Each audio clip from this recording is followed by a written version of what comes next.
Let's take it to the next level. Woohoo!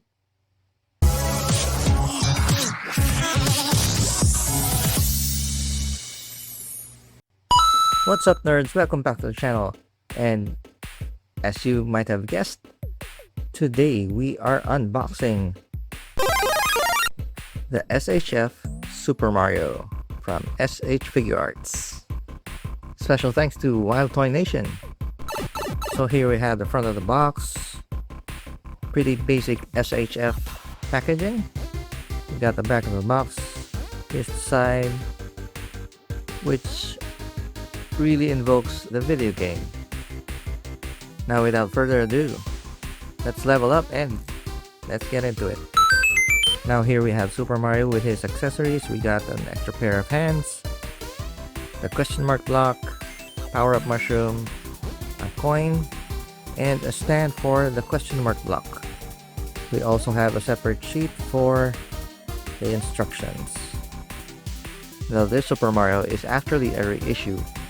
This is the repackaged version, and the first edition was released, I think, around 2014. Okay, so let's get this plumber out of the shell. And here we are with Super Mario and his accessories. We got the stand, we got the coin, which also has a small base so you can place it over the question mark brick. Question mark brick is really nicely done. It has a hole here which you can put on to the stand. We got extra open palm hands here.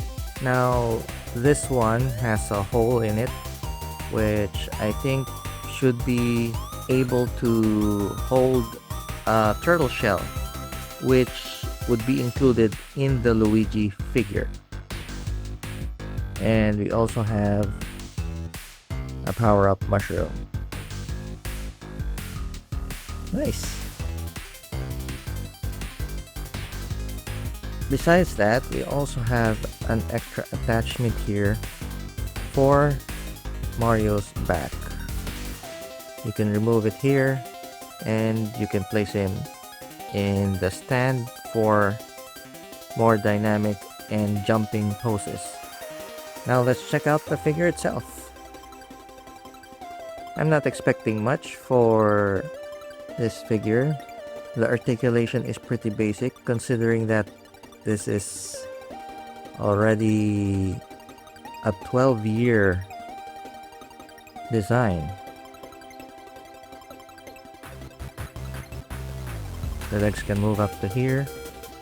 You can also bend the knee. And you got some articulation on the ankles. Now, the downside here is limited articulation for the neck.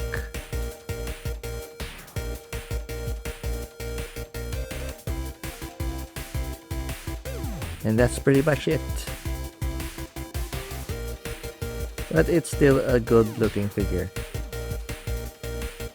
Okay, so let's try putting Mario on the stand.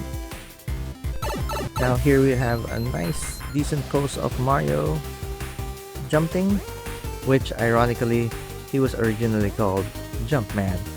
So unfortunately the question mark brick, its attachment most likely comes from another figure, and you can only put the coin on top or the mushroom on top. If you had another stand, you could probably put it up here and display it like that. Now let's try replacing the hands. And here's Mario with the open palm hands. So there's not much you can do here. Like I said, basic articulation, basic accessories, but it's still a fun figure. And it goes nicely with my other Nintendo collections. You can have him hold the mushroom like this, or hold the coin. Alright, so this will be short and sweet. Let's get to my final thoughts. For articulation, like I said, it has really basic articulation. So I would give this a 5 out of 10. So despite being too basic, the figure itself really looks good. So I would give the look a 9 out of 10. For value for money, this is pretty much a budget figure, so I would give this an 8 out of 10 and an overall 7 out of 10. Not the best, but also not the worst. So I hope you got your nostalgia kicks today with this toy review of the S.H.Figuarts Super Mario from Super Mario Bros. If you made it to the end of this video, don't forget to like the video, share, and subscribe. And as always, never stop playing. See you, nerds!